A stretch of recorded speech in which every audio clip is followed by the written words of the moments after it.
Hello everyone, welcome to my class. आज इस class में हम पढ़ने वाले हैं class 10 how does organism reproduce का टॉपिक। हम लास्ट क्लास में जो पढ़ रहे थे एसेक्सुअल रिप्रोडक्शन, हम उसके टाइप्स पढ़ रहे थे, जिसके अंदर हम फिजन में बाइनरी फिजन और मल्टीपल फिजन हम पढ़ चुके हैं।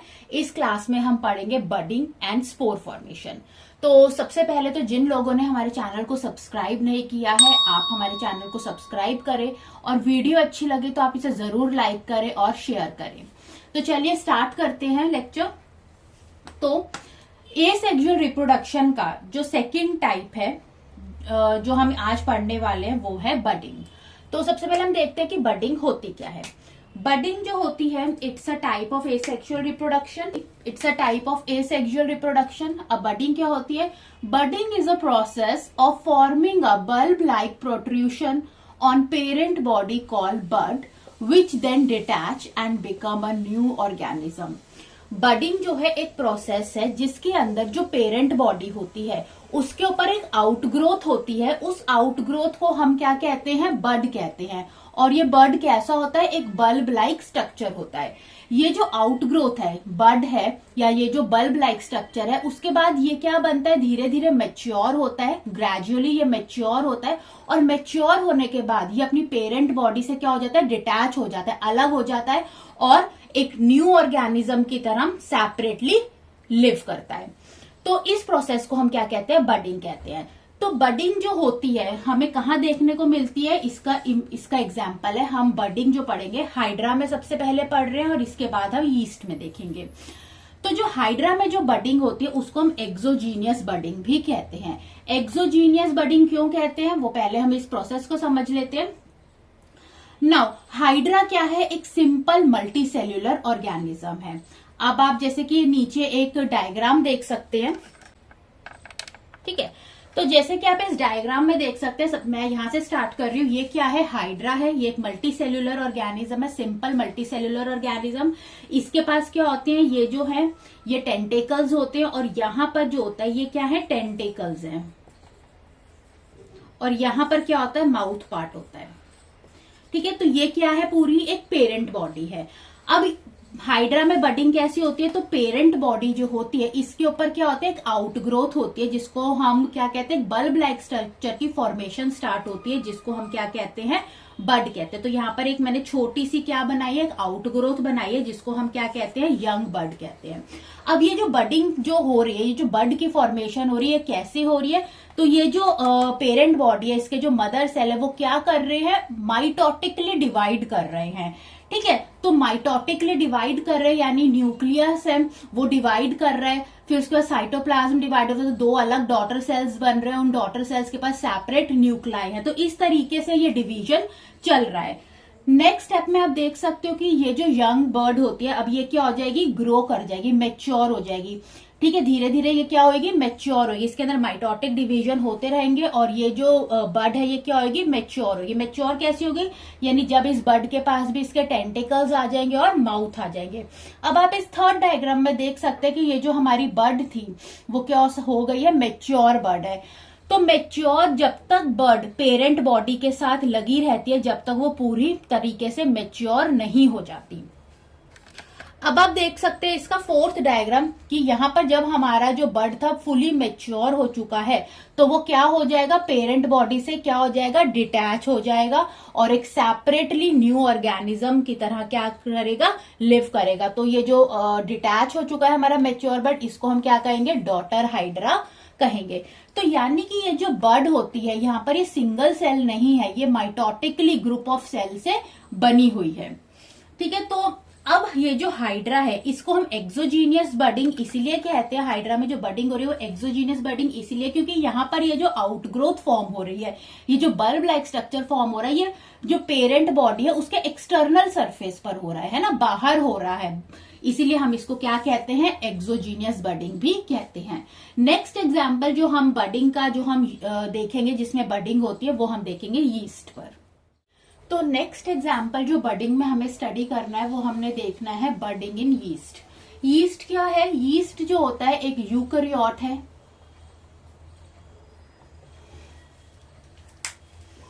यीस्ट जो है ये क्या है, यीस्ट एक यूकैरियोटिक सिंगल सेल ऑर्गेनिज्म है जो कि किंगडम फंजाई से क्या करता है, बिलोंग करता है।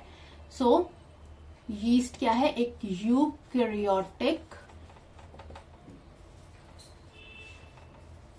सिंगल सेल ऑर्गेनिज्म है, ठीक है, जो कहां से बिलोंग करता है, किंगडम फंजाई से बिलोंग करता है।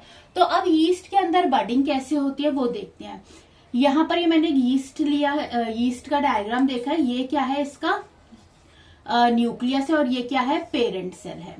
अब होता क्या है, बडिंग में क्या होती है, एक आउटग्रोथ होती है पेरेंट बॉडी पे। तो यहां पर क्या हो गई, एक आउटग्रोथ फॉर्म हो गई। जब सेल ने क्या किया, माइटोटिकली डिवाइड करना शुरू किया तो एक बड की क्या हो गई, फॉर्मेशन हो गई। अब ये जो बड फॉर्म हो गई है और ये जो न्यूक्लियस, अब ये न्यूक्लियस क्या करेगा, ये भी क्या करेगा, अपने आप को माइटोटिकली डिवाइड करेगा और डिवाइड कर ये जो एक जो न्यूक्लियस होगा, तो ये न्यूक्लियस अपने को डिवाइड करेगा और कहाँ शिफ्ट हो जाएगा, एक बड के अंदर शिफ्ट हो जाएगा। उसके बाद ये जो बड होगी इसके अंदर साइटोप्लाज्मिक भी डिवीजन होगा और ये बड क्या हो गई, पेरेंट बॉडी से क्या हो जाएगी, सेपरेट हो जाएगी और एक न्यू डॉटर यीस्ट क्या करेगी, फॉर्म करेगी। तो इसी तरीके से ये बड क्या करेगी, दोबारा डिवाइड होगी और इसी तरह चेन ऑफ बड क्या होगा, यहाँ पर फॉर्म होगा।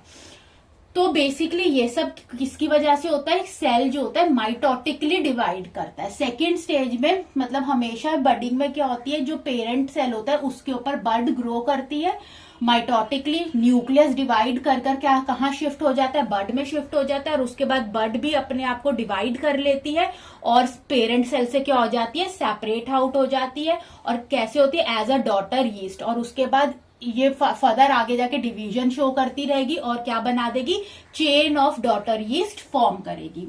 तो यहाँ पर मैंने वही लिखा है कि यीस्ट के अंदर बडिंग जो होती है, और ये जो बडिंग जो होती है यीस्ट में कब होती है, जब न्यूट्रिशन की अबंडेंट सप्लाई होती है। जब न्यूट्रिशन बहुत ही मात्रा में अवेलेबल होता है तब ये यीस्ट के अंदर बडिंग प्रोसेस होता है। तो इस प्रोसेस में स्मॉल बड एराइज होती है पेरेंट बॉडी के ऊपर, पेरेंट बॉडी के ऊपर स्मॉल बड की फॉर्मेशन हुई।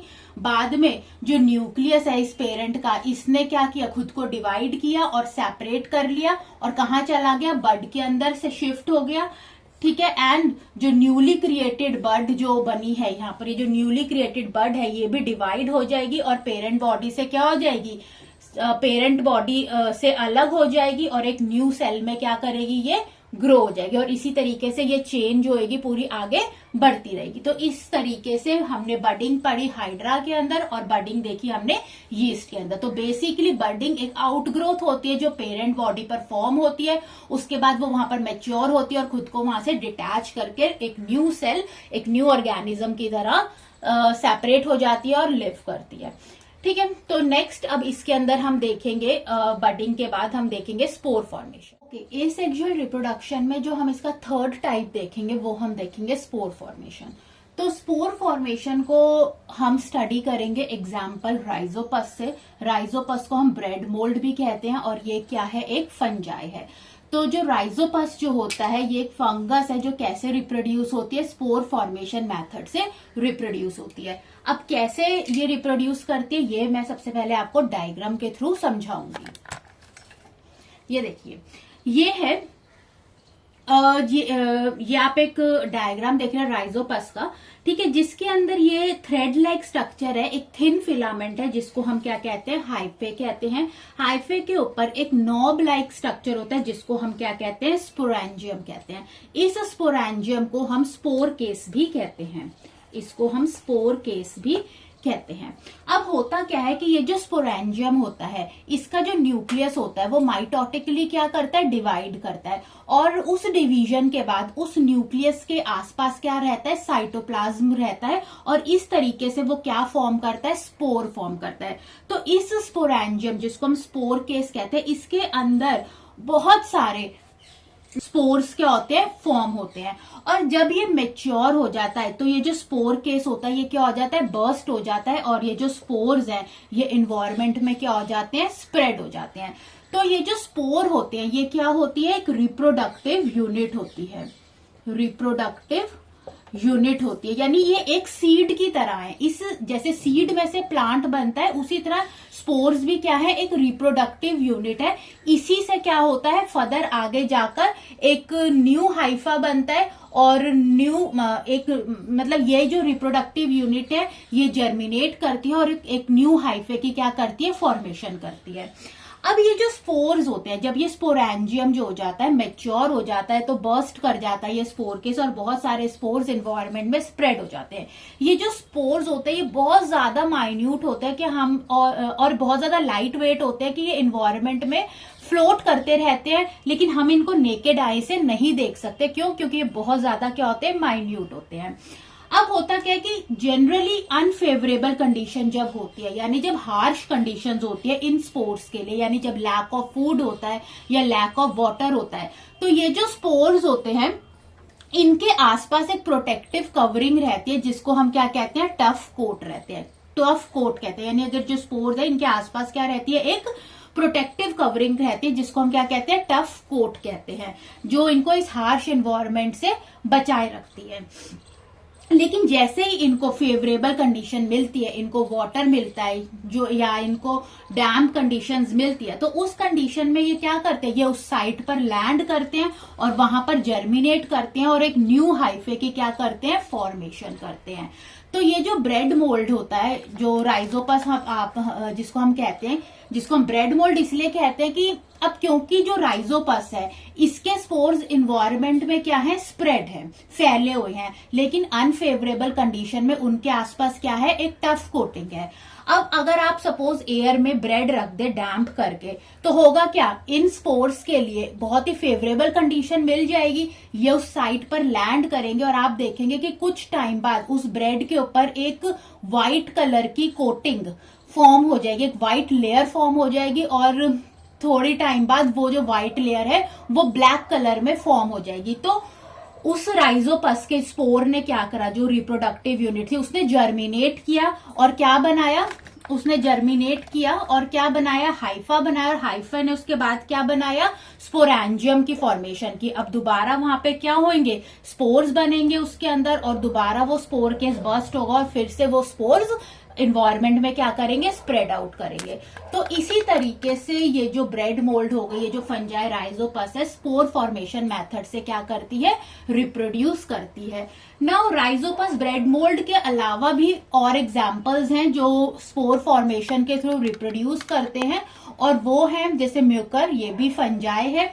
देन कुछ बैक्टीरियाज होते हैं, कुछ नॉन फ्लावरिंग प्लांट है जैसे कि फर्न हो गया और मोसेस। ये सारे कैसे रिप्रोड्यूस करते हैं, स्पोर फॉर्मेशन मेथड से ही क्या करते हैं, रिप्रोड्यूस करते हैं।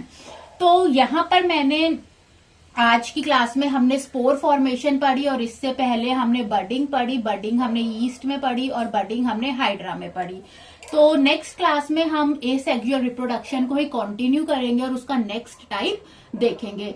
तो आपको वीडियो पसंद आए तो आप लाइक करें, चैनल को प्लीज सब्सक्राइब करें। Thanks for watching.